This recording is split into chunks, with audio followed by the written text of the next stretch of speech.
사랑하는 서울여대 대학교의 초등부 친구들 반갑습니다. 한 주간도 건강하게 잘 보냈나요? 네, 4월 12일 예배도 영상으로 이렇게 드리도록 하겠습니다.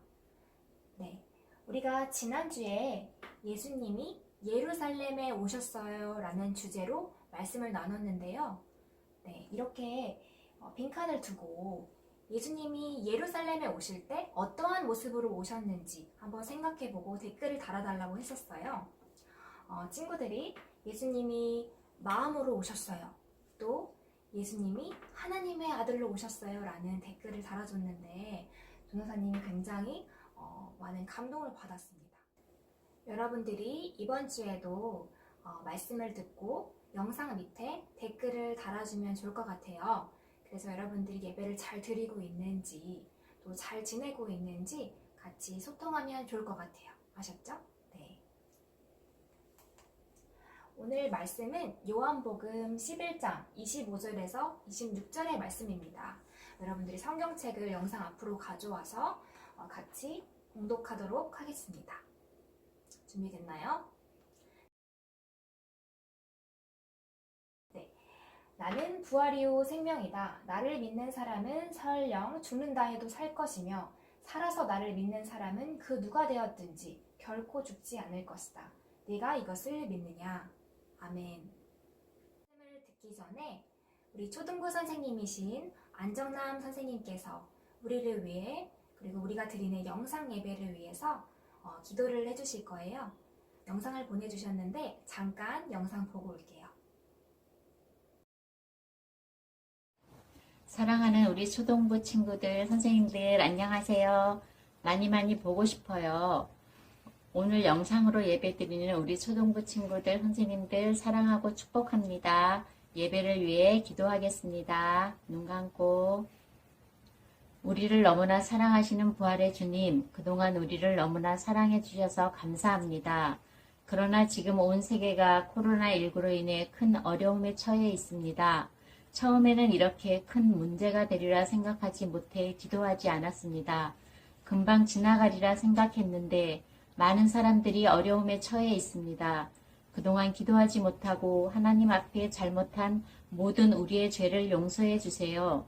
우리 친구들은 아직도 학교에 가지 못하고 함께 모여 주일 예배도 드리지 못하고 있습니다. 오늘은 부활주일입니다.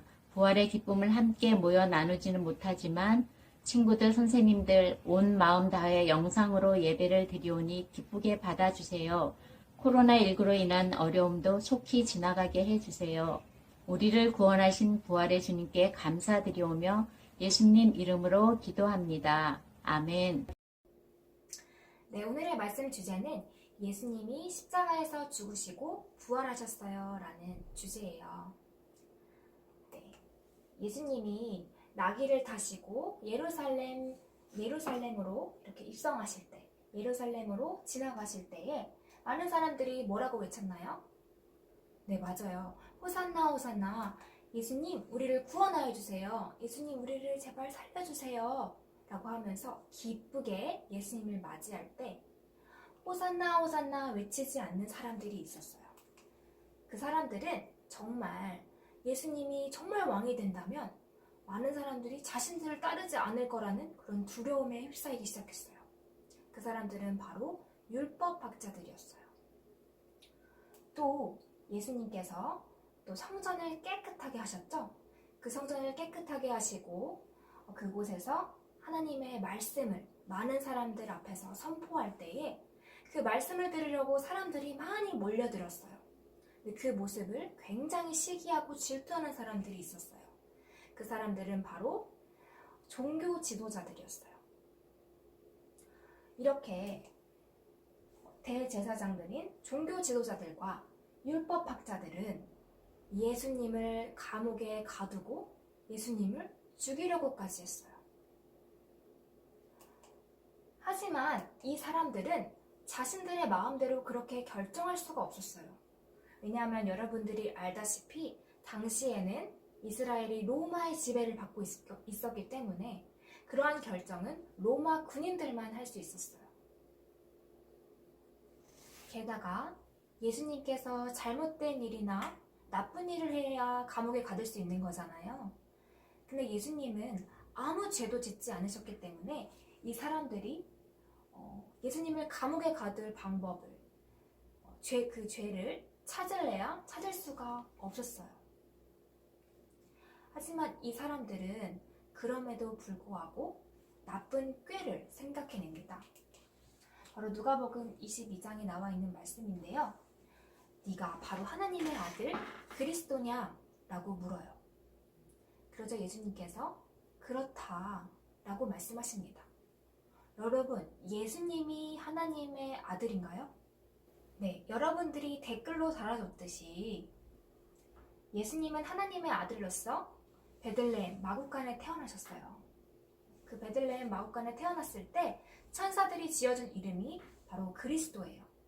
그리스도는 특별한 왕이라는 뜻을 갖고 있죠. 네. 하지만 율법학자들과 종교 지도자들은 예수님이 하나님의 아들이라는 것을 믿지 않았어요. 그리고 오히려 예수님의 죄를 찾고 있었죠. 그러던 찰나에 잘 되었다.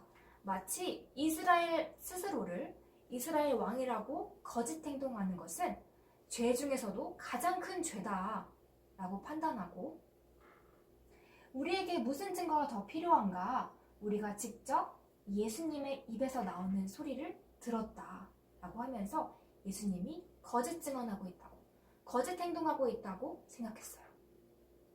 그리고 예수님을 빌라도에게 데려갔죠. 빌라도는 예루살렘에 있는 로마 군인들 중에서도 대장이었어요. 아까도 얘기했다시피 로마의 군인들의 결정이 가장 큰 권한이었어요.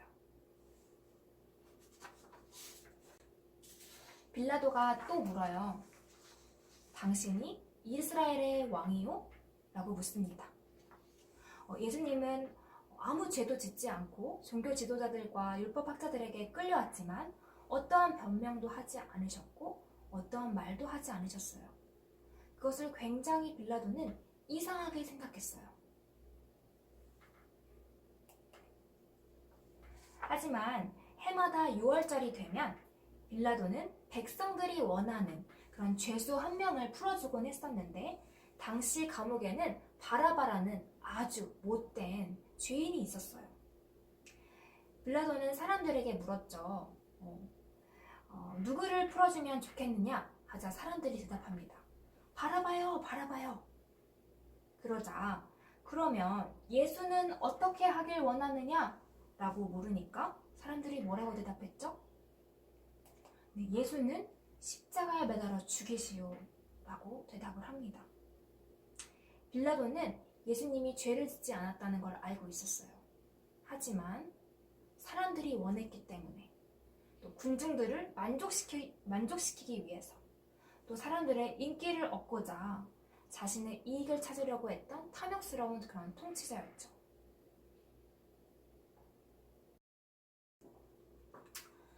네, 코로나가 전파되고 많은 사람들이 교회에 대한 비판을 하기도 합니다.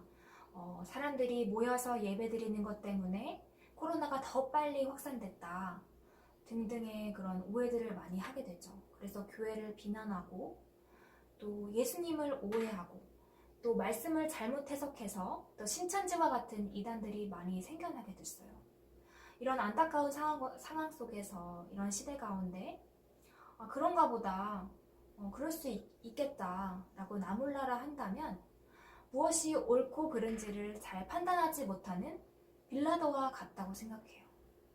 우리가 빌라도와 같은 죄를 짓지 않기 위해서는 성경 말씀을 잘 알고 예수님에 대해서 더 잘 알아야겠죠. 네. 앞으로 교회를 이끌어가야 하는 사람들이 여러분들이에요.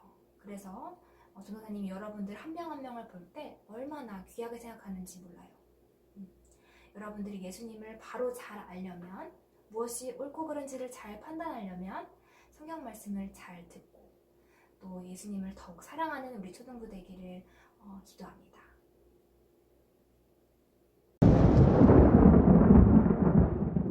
예수님은 그렇게 스스로 죄인이 되어 죽음의 길을 가십니다. 당시의 십자가는 가장 나쁜 죄를 저지른 범죄자들에게만 내리던 형벌이었는데 아무 죄도 짓지 않으시고 우리를 대신해서 우리의 죄 때문에 십자가에 못 박혀 돌아가셨어요. 예수님이 흘리신 피로 우리의 죄는 단번에 해결되었죠. 하지만 이야기는 여기서 끝나지 않아요. 잠시 영상 보고 올게요.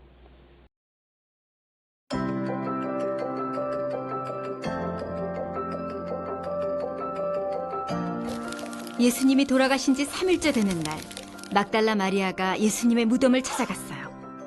아직 해가 뜨지 않아 어두웠죠. 그런데 예수님의 무덤 입구를 막고 있던 큰 돌이 옮겨져 있었어요. 마리아는 시몬 베드로와 요한에게 달려갔어요. 사람들이 주님의 시신을 무덤 밖으로 가져다가 어디에 두었는지 모르겠어요. 베드로와 요한은 무덤으로 달려갔어요. 요한이 무덤 안을 들여다보니 천이 놓여 있었어요.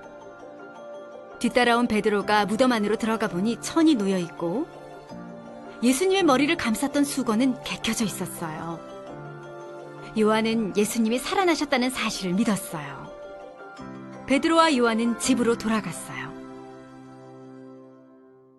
마리아는 무덤 밖에 서서 울고 있었어요. 마리아가 다시 무덤 안을 들여다보니 두 천사가 앉아 있었어요. 천사가 물었어요. 여인아, 왜 울고 있느냐? 사람들이 우리 주님의 시신을 가져다가 어디 두었는지 모르겠습니다. 마리아가 이 말을 하고 뒤를 돌아보았는데 예수님이 거기 서 계셨어요.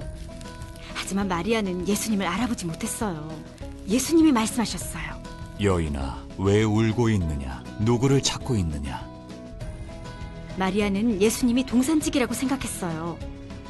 혹시 당신이 예수님을 옮겼다면 어디에 두었는지 말해주십시오. 제가 모셔가겠습니다. 마리아야. 마리아는 돌아서서 선생님이라고 말했어요. 예수님은 제자들에게 가서 예수님이 곧 아버지께 갈 것이라고 전하게 하셨어요. 마리아는 제자들에게 가서 주님을 보았다고 말하며 예수님이 하신 말씀을 전했어요.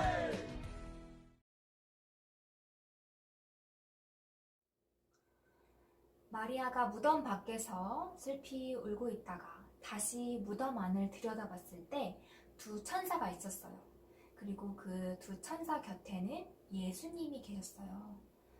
처음에 예수님께서 여자여 왜 울고 있느냐? 누구를 찾느냐? 라고 이야기했을 때 마리아는 예수님을 알아보지 못했죠. 그러다가 나중에 마리아야 라고 예수님이 다시 부르셨을 때 예수님의 음성을, 예수님의 목소리를 알아채고 반갑게 예수님을 맞이합니다. 그리고 다른 제자들에게 가서 내가 주님을 보았어요 라고 하면서 아주 기쁜 이 부활의 소식을 전합니다. 예수님이 3일 만에 부활하셨다는 이 소식은 왜 중요할까요? 예수님이 만약에 계속 죽은 채로 계셨다면 어땠을까요? 이 세상 사람들은 언젠가는 다 죽어요. 그러나 죄로 죽을 수밖에 없는 우리가 예수님을 믿기만 하면 구원을 얻을 수 있고 영원한 생명을 얻을 수 있다는 이 기쁜 소식을 전해주셨어요. 예수님은 죽음을 이기시고 부활하셨기 때문이에요. 네, 이제는 우리가 죽음을 두려워할 필요가 없고 예수님을 믿기만 하면 그 사람은 영원한 생명을 얻을 수 있어요.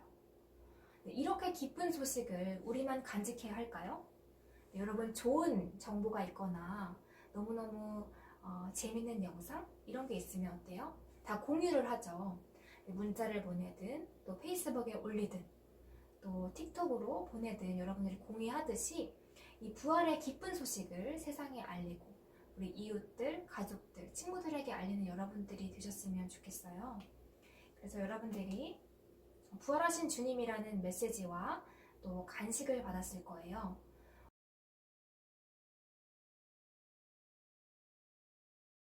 부활과 생명을 상징하는 달걀을 직접 보낼 수가 없어서 달걀 모양의 초콜릿을 담아서 드렸는데 달걀 외에도 여러 가지 간식들이 있죠. 그 간식들을 같이 공유하면서 다른 사람들과 나누면서 이 기쁜 소식을 전하는 여러분들이 되셨으면 좋겠습니다.